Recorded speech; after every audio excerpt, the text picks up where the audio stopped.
You people might not like this title, but I am going to talk about it. Let's talk about it.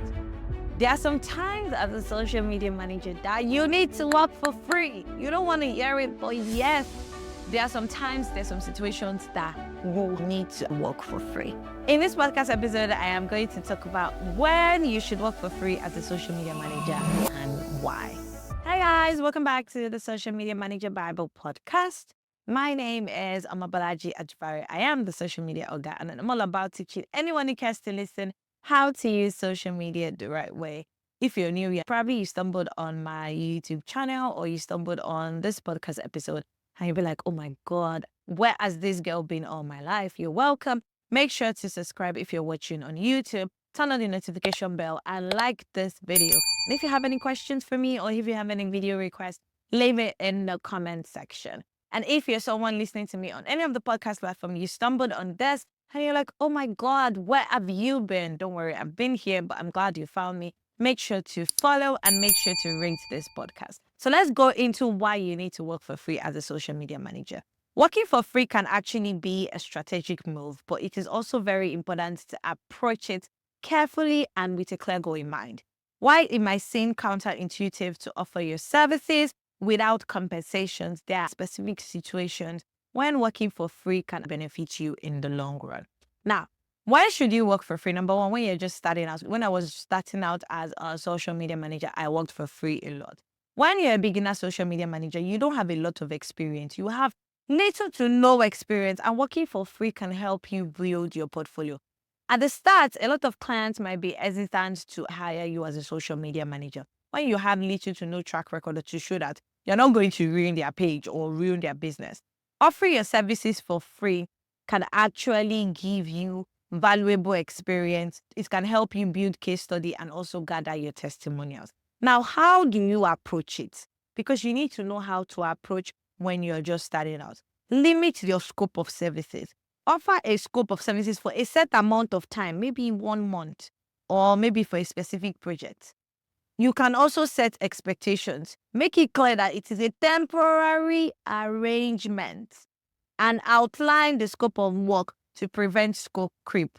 You want to prevent scope creep because scope creep is people will just be adding things to what you did not agree on. And also request testimonials and portfolio rights.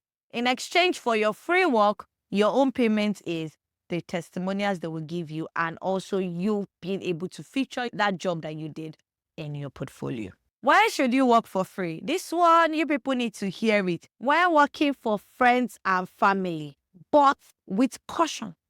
With caution. Now, when you're helping out a friend or a family member with their social media, it is one of the best ways to actually build your portfolio, get testimonials, and also gain experience as a new beginner and everything. However, this situation is very tricky because, see, as friends and family, it is very easy for boundaries to be crossed between professional and personal. See, they know how to cross that very way. And they know how to guilt-trip you. You know what I'm talking about, especially if you're from a Black household or an African family. Now, how do you approach it? Be very clear from the beginning about your scope of work.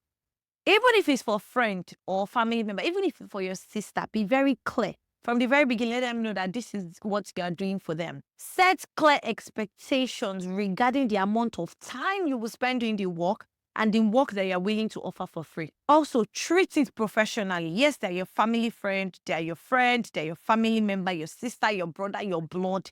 To avoid misunderstanding, because it's very easy for it to become a family issue. It's very, very easy to avoid misunderstanding. Treat it professionally. As professionally as you would be treating somebody that is not related to you, so that you will not have problems. Approach it with caution. Approach it with what?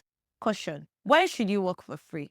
You want to work for free when you want to build long-term client relationships. Sometimes offering free services can be a way to actually get your foot in the door with a particular client who has like long-term potential. For instance, you can offer a free audit of their current social media strategy, or maybe you can help them to manage a one-time campaign. How do you approach it? Offer a one-time free service. You can offer a free social media audit, a month of content planning, a free content calendar, a free 1 month campaign management. Make it clear that it is a one-time. See, most times, always make sure you have a contract that states even that you're even working for free. Make sure you have a contract that states that I am working for free and this is what my scope of work is.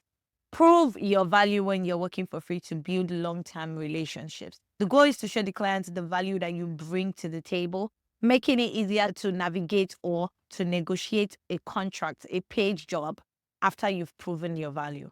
For example, you choose to work for free for me for like a month.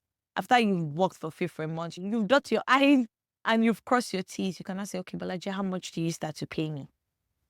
That's it. When you are testing out a new service offering, you can do it for free. Now, if you are introducing like a new service, you can work for free for a client that will allow you to refine your processes and get feedback on that particular service. Now, how do you do it? How do you approach it? Run a pilot program. Offer this new service for free or at a discounted rate to a few select clients, not just one, because it's a new service. You want to hear from different people, not just one person. So it might be a limited time offer to actually get feedback on this pilot service. And then you can use it as a case study. So once the service has been refined and you have successful results from that discounted service or maybe a free service, you can now use it as a case study to actually pitch to bigger clients that will pay in full. That's when you should work for free. Also, when you're collaborating on a passion project, if you're involved in a collaborative project or maybe a startup where the potential for growth is actually high, it's always very advisable to offer your services for free during the early stages that can pay off later. Like in this case, you're investing your time, you're investing your resources, you will either gain ownership or a stake in the business or future paid work when the project takes off. So how to approach this? Please make sure you get it in writing. Get your agreement in writing. Get a contract. It's very easy for these situations to turn haywire and misunderstandings, disagreements. It's very, very easy. Make sure there is a clear understanding that if the project succeeds, you will be compensated fairly. We know that, okay, when we're starting, it's not fair and everything. Make sure that you get it in writing with signatures, because writing without signatures is just writing. Also, choose high potential projects to invest your time in. Only work for free on projects that you believe have a strong potential to actually grow, scale, or offer with long-term benefits. Don't just choose any projects. When you work for free for the right people, it can lead to valuable testimonials, referrals, or introduction to other potential clients. For example, if I work with an influential business owner or somebody that is well connected in your industry like me, and this may result in multiple referrals or leads, which can be more valuable than the money that they will pay you. How do you approach it? Number one, target high-value individuals. If you're working for free for someone, ensure that they have a strong reputation or a very wide network. Also, request for referrals. Be upfront with the clients. Let them know that in exchange for the free services that you're offering, you would appreciate introductions or referrals. Another situation where you can work for free is when you're working for non-profit or causes that you care about. Now, if there's a non-profit organization that you really admire, you can put your social media management services for free. I'm still working for a non-profit right now. I love working for that non-profit. It helps me test things out. It's one of the quickest ways to actually test your skills and grow as a social media and add something to your portfolio. How do you approach it? You can offer your expertise in a limited capacity. You can highlight the impact in your portfolio and you can connect with other people. I've connected with a lot of graphic designers, editors, cinematographers, while even volunteering for these nonprofits. The final way you can work for free, or final situation where you can work for free, is in trade or barter arrangement. In some situation, you can barter your services in exchange for something other than money. Yes, you can barter your services, something that is beneficial. For example, if you're working with a brand that offers products or services that you find valuable, you could trade your social media management services for those products or services for what you are offering. How do you approach this? Make sure that you're first negotiating equal value. Ensure that the value of the product or the services that you are receiving is equivalent to the time and effort that you're putting in. Also, ensure that the exchange is beneficial.